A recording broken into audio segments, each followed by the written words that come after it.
The house looked almost the same as it always had.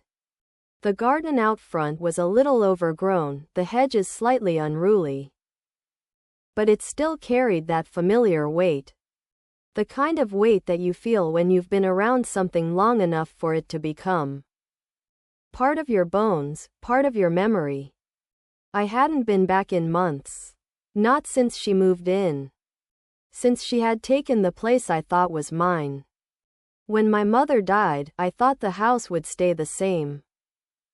I thought, after everything, the things I had known, the spaces I had lived in, would remain untouched. But I was wrong.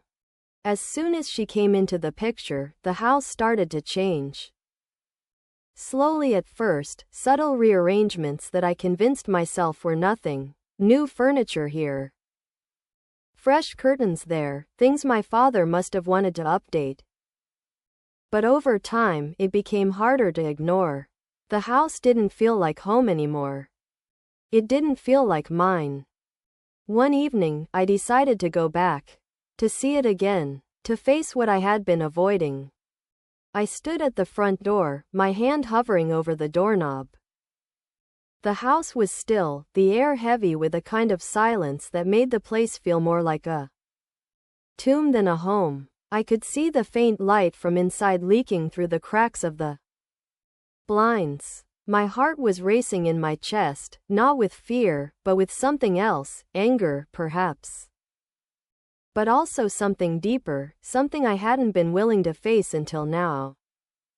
The key was still in the door. It was a small thing, something anyone else might have overlooked, but to me, it was everything. The key, the simple, innocent thing that unlocked all the memories. All the years of living here with my father and my mother. The place I had once called home now felt like it was slipping away from me, piece by piece. I hesitated for a moment, then pushed the door open. The creak of it echoing louder than I wanted it to. I stepped inside, my eyes scanning the entryway, taking in the changes. The familiar smell of the house, a blend of old wood and dust, still lingered. But it was faint now, drowned out by the scent of new paint, new life. I didn't have to go far to find her. She was in the living room, sitting on the couch, flipping through a magazine. Her presence was so familiar now, so permanent, like she had always belonged here. But in that moment, I couldn't stand it. I couldn't stand how easy it all seemed for her. How effortless it was for her to walk into my life, my home, and make it hers. She looked up when she saw me standing in the doorway. The faintest flicker of surprise crossing her face before she masked it with a smile. The kind of smile she always wore, perfectly practiced, perfectly polite. "Well, look who decided to show up," she said, her tone smooth, almost playful. But I could hear the edge beneath it. It was always there. She had always known that I didn't belong here. She had always known that, no matter how hard she tried to make me feel welcome, I would never accept her. I didn't answer her right away. Instead, I took a step further into the house. My eyes locked on the key still sticking out of the door. It was a silent accusation. A reminder of everything I had lost. "You're still here," I said finally, the words cutting through the silence. More of a statement than a question. She smiled again, but there was something sharper in her eyes this time. Something that I hadn't seen before. "Why wouldn't I be? It's my home now, too, you know." The words hit me harder than I expected. Home. She was right. She had made it her home. The house I had once shared with my mother and father. The house that had always felt like it was mine, was no longer that. It belonged to her now. I took another step forward, my heart pounding. "You don't get to take this from me," I said. My voice trembling with a mix of frustration and something else I wasn't ready to confront. "This was never supposed to be yours." She didn't flinch, didn't even seem bothered by the weight of my words. Instead, she simply got up, setting the magazine down on the coffee table with an air of calm. That made my blood boil. "You think you can walk in here and just claim it back?" she asked, her voice icy, as if she were speaking to a child. "This house isn't yours anymore, and neither is he." The mention of my father stung more than I expected. But it wasn't the sting I had been prepared for. It was worse. It was the realization that she was right. My father had chosen her. He had chosen to build a life with her. To turn this place into something else, something that didn't include me. The house couldn't hold two regrets. Not when she was so insistent on erasing everything I had once known. I turned away from her, unable to look at her any longer. "You'll never be her," I said, my voice shaking, not with fear, but with something darker. Something deeper. "No matter how hard you try, you'll never be her." For the first time, she hesitated. The smile faltered, just for a second, before she quickly recovered. "I don't need to be her," she said softly. But the words didn't reach me the way she wanted them to. They didn't have the power she thought they did. I didn't look back at her. I didn't need to. I had said what I needed to say. I stepped out of the living room, my hand brushing the doorframe as I left. The key was still in the door. Still there, like it had always been. But this time, I didn't care. I walked out of the house, leaving it behind, leaving her behind. I didn't need to be there anymore. The key would remain, but the house? The house was no longer mine to claim. It was hers. And I had finally accepted that. But I was free. I didn't know what I was expecting when I left, but it wasn't this sense of hollow finality. I had walked out of that house, out of my past. And yet I couldn't quite shake the feeling that something was missing. Something I had been clinging to for so long. The house wasn't just a building, it was the place where I had learned who I was, or, at least, who I thought I was. Now, as I walked down the street, the evening air was colder than it should have been. But I barely noticed. My steps were heavy, weighed down by the realization that she had won. She had taken everything from me, and yet, I hadn't done anything to stop it. I had let her. I found myself at the park, sitting on one of the benches. The city around me moving in its usual rhythm, oblivious to the storm inside me.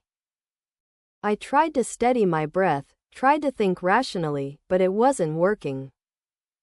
I couldn't get rid of the image of the key still in the door. That silent reminder of how little control I had. The house had never felt like mine again, but that key, it had always been mine. Or at least, I had always thought it was. My phone buzzed in my pocket, snapping me out of my thoughts. I glanced at the screen, not expecting anything important. But it was a message from my father. Just one line. "Can we talk? I think it's time we did." I stared at the message for longer than I should have, my heart tightening in my chest. He wanted to talk. He wanted to fix things. But what was there to fix? Was he finally seeing what had happened? Or was he just trying to ease his own guilt? Trying to make himself feel like he had done enough? I didn't know what to do with the message.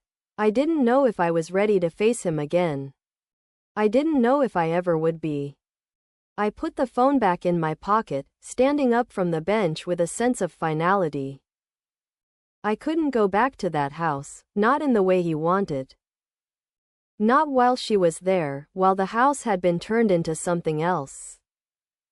I didn't belong there anymore. And even if my father wanted to pretend that things could be normal again, I knew that they could never be. She had erased that possibility. I began walking aimlessly, my thoughts scattered. Until I found myself outside a small cafe a few blocks away from the park. I had been here 100 times before, but today it felt different. It felt like a place where I could sit and breathe, where I didn't have to be anyone else. I stepped inside, ordered a coffee, and found a seat by the window. I watched the world outside as I sipped my drink, my mind wandering back to the conversation with her, to the words she had said that night, to the house that felt like a foreign place now. You think you can just walk in here and claim it back? I laughed bitterly to myself. That's exactly what I had been doing. I had been trying to claim back something that wasn't mine anymore. The house wasn't my home. She had made sure of that. And it wasn't just the house. It was everything. The family I had once known, the place I had thought I would always belong, it was all gone. But as I sat there, drinking my coffee, I realized something. She hadn't just taken things from me. I had let her. I had given her the power. I had spent too much time trying to keep a place at the table when the truth was, I didn't have to. I didn't need to stay in a house that wasn't mine. I didn't need to fight for a family that had already moved on without me. The thought was liberating in a strange, bittersweet way. I didn't have to fight anymore. I didn't have to prove that I belonged. I already did. I just had to stop pretending I didn't know it. I stood up, finishing my coffee, and walked back out into the streets. It was still cold, but now it felt like a kind of freedom. A freedom I hadn't known I was missing until I stepped away from everything that had once held me in place. As I walked, I found myself not thinking about the house, not thinking about her. I thought about what came next, about the life I was beginning to build. The parts of myself I had forgotten. And for the first time in a long time, I smiled, knowing that I was going to be okay.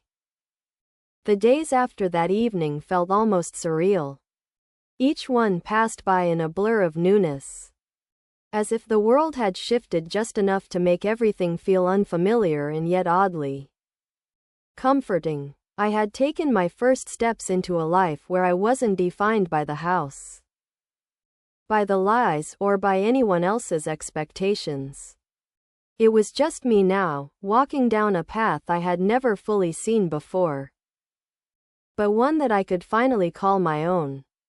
I didn't contact my father after the message. Part of me wanted to go back, to try to fix things, to make it all okay again. But the other part of me, the part that had been silenced for so long, knew better. I didn't need to seek his approval. I didn't need to go back to the place that had never truly been home. One afternoon, I found myself at the local park, sitting on a bench near the edge of a small pond. The autumn air was crisp, and the leaves around me had turned vibrant shades of red and orange. The world felt alive, vibrant in a way it hadn't in a long time. The peace of the park, its quiet hum, the occasional chirp of a bird or rustling of leaves, was soothing. I hadn't realized how much I needed something as simple as nature to help quiet my thoughts. My phone buzzed in my pocket, interrupting the stillness. I glanced down and saw it was a text from my father. I hesitated for a moment before unlocking the phone and reading it. I understand if you're not ready to talk, but I hope you know I'm here when you're ready. I read it again, trying to understand the weight of it. There was no anger in his words, no demand for answers. But there was something else there, a sadness, perhaps, or regret.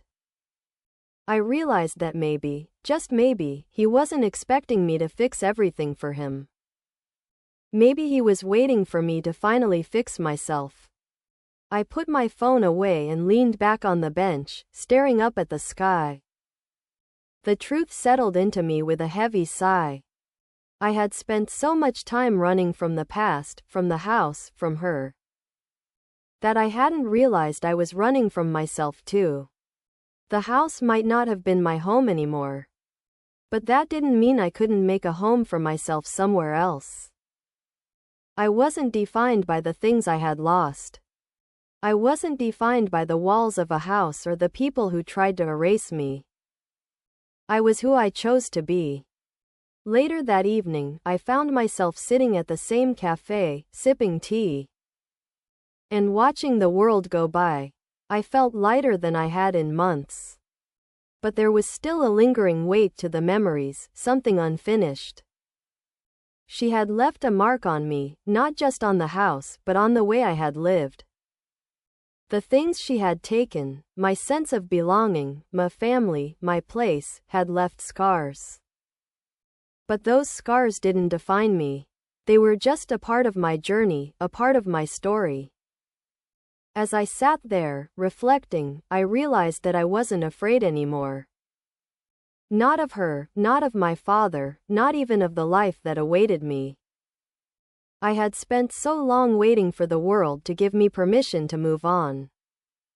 To be who I was meant to be. But now, I saw clearly, I had always had that permission. I had just been waiting for the right moment to take it. I stood up, leaving the cafe behind. The night air felt sharper now, colder, but it didn't bother me. It was as if I could finally breathe without feeling trapped. Without feeling like something was holding me back. I had taken my first step toward freedom. The house would always be there. It would always stand as a monument to what I had lost. But it no longer had control over me. It no longer had the power to define who I was. I didn't need to go back. Not to the house, not to my past. I was finally moving forward. And this time, I was taking everything with me, my pain, my strength, my past. And all the pieces of me that I had left behind. For the first time in my life, I was finally whole. And no one could take that away from me. It had been a few weeks since I had made my decision to leave the house. To step away from the past. I was settling into my new routine. A rhythm that was entirely mine, and slowly. I felt like I was gaining a sense of control I hadn't known I was missing. But as much as I had convinced myself that I was moving forward, I still couldn't escape the memories that haunted me. They weren't the kind of memories that could be banished with time or distance, they were the kind that followed you around like shadows, lingering at the edge of your consciousness. Every time I closed my eyes, I saw her, her smile, her presence. The way she had slowly taken everything from me without even having to try. The key still stuck in my mind. I hadn't gone back to the house since that night. But the image of it, the key left in the door, was burned into my thoughts. It was a symbol of everything that had changed. That little metal object had been my link to my family, to my childhood. And now it was a symbol of loss. She had taken it, taken that space in my life. And I was left standing on the outside looking in. I couldn't let it go. Not yet. One night, I found myself standing outside the house again. The street was quiet, and the windows glowed faintly with the warm light of a home that no longer felt like mine. I could feel the weight of it, the pull to go back, but I fought it. I didn't need to go back to the house. I didn't need to face her again. What I needed was to find my peace. I turned to walk away, but before I could take more than a few steps, the front door opened. And there she was, my stepmother. She stood in the doorway, framed by the soft glow of the house behind her, looking out at me. Her expression was unreadable, but there was something there, something that made the air between us crackle. For a moment, neither of us said anything.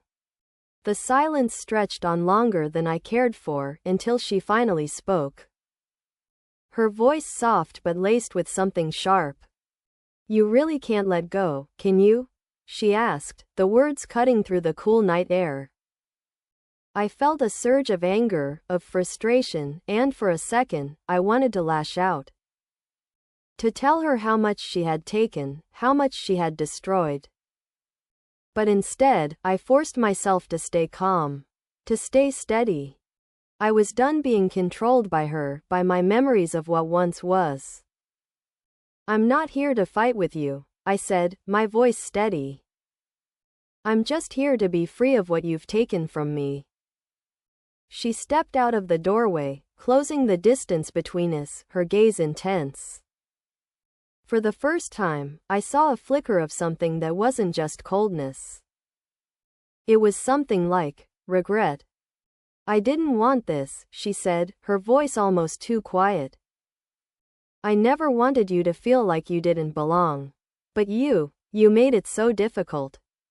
My heart twisted at the words, and I took a deep breath, forcing myself to stay calm. I didn't make it difficult, I said, my words coming out sharper than I intended. You made it impossible. You pushed me out, you replaced me. And I let it happen because I didn't know any better. I didn't know I had a choice. Her eyes narrowed, as if the words stung more than she was willing to admit.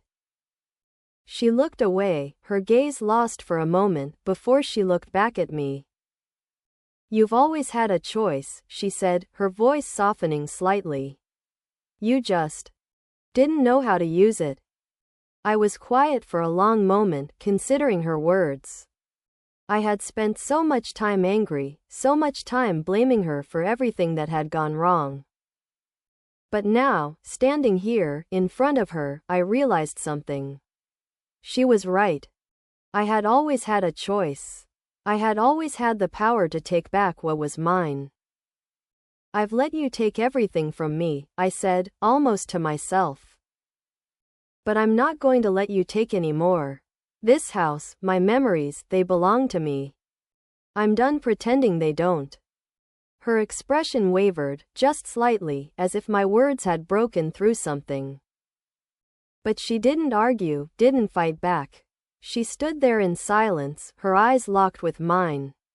For the first time, I saw her for what she was, not the villain I had painted her to be. But a woman who had made her own choices, for better or worse. And maybe, in some way, I had made mine too. I'm done being your shadow, I said, my voice steady, clear. I'm done being anyone's shadow. And with that, I turned and walked away from the house. From her. From everything that had held me back. This time, when I walked down the street, I didn't feel the weight of the house behind me. I didn't feel the pull to turn around and look back. I was free. And for the first time, I felt the strength to build my own future. Without anyone else's shadow hanging over me. The weeks that followed felt like a slow unraveling. A peeling away of everything that had kept me tied to a version of my life I no longer recognized. I had walked away from the house, from her, and from the life I had once known. And with each passing day, the air around me felt lighter.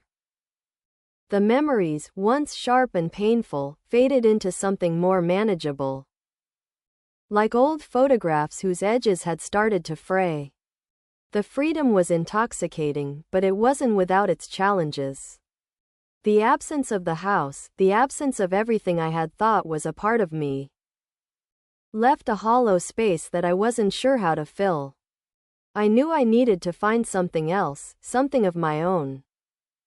Something that wasn't tied to that past. I started small. I found a new place to live. A small apartment with just enough room for me to breathe. It wasn't much, but it was mine. And that was all I needed. I kept my days simple, spent time walking the city streets. Taking in the places that had always been there but felt new now.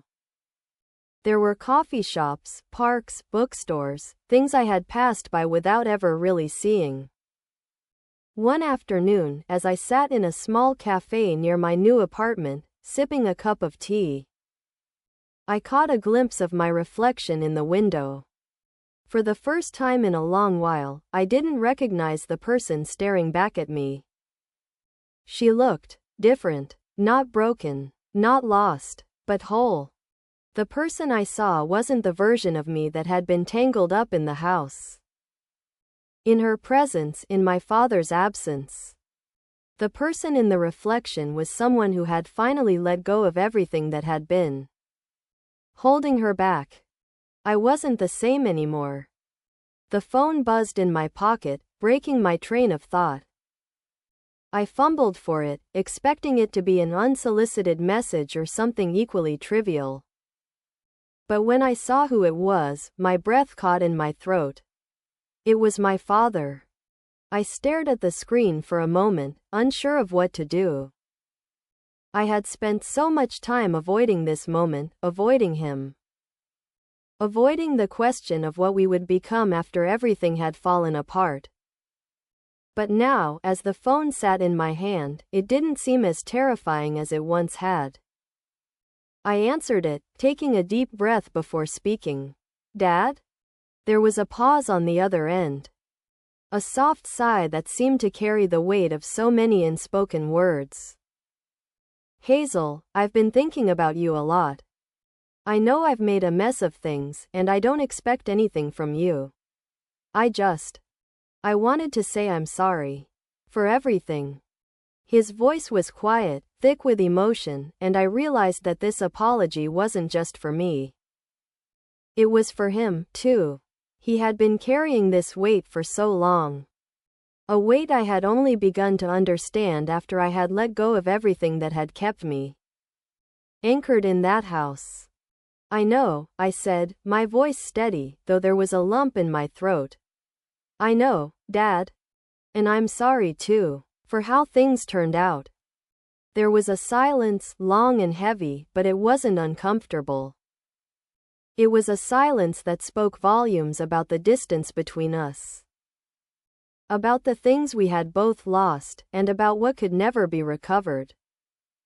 But it wasn't a silence of regret. It was a silence of acceptance. "I don't need you to fix it," I continued softly. "I've already started moving on. I'm building my own life now. And I think I'm finally okay." On the other end of the line, I could hear him swallow, and when he spoke again, there was a softness to his voice that I hadn't heard in years. "I'm proud of you, Hazel. I always was, even when I didn't know how to show it." I closed my eyes for a moment, feeling the weight of those words sink into me. The words I had been waiting for so long, finally came. Not in the way I had imagined, not as a way to fix everything, but as a quiet acknowledgement of the person I had become. "I'm proud of me too," I said quietly, smiling to myself. More to the version of myself I had found than anything else. I'm proud of who I've become. We didn't need to say anything else. The conversation didn't need to go any deeper. It had already reached a place of understanding. Neither of us could change the past, but in that moment, we were finally ready to move forward. The call ended, and I sat there in the cafe, letting the silence settle over me like a blanket. I wasn't angry anymore. I wasn't bitter. I wasn't tied to the past, to the house, to her. I had let go of everything that had kept me in limbo for so long. I had made peace with it, and that was enough. As I looked out the window, watching the world pass by, I realized that I had finally found my way forward. It was mine to choose, mine to shape. I didn't need anyone else's approval, and I didn't need to fix anything. I just needed to live. And for the first time in a long time, I felt free. I was free to be who I was always meant to be. Free to make a life that was truly mine. And I knew, in that moment, that nothing would ever hold me back again. Top of form. Bottom of form.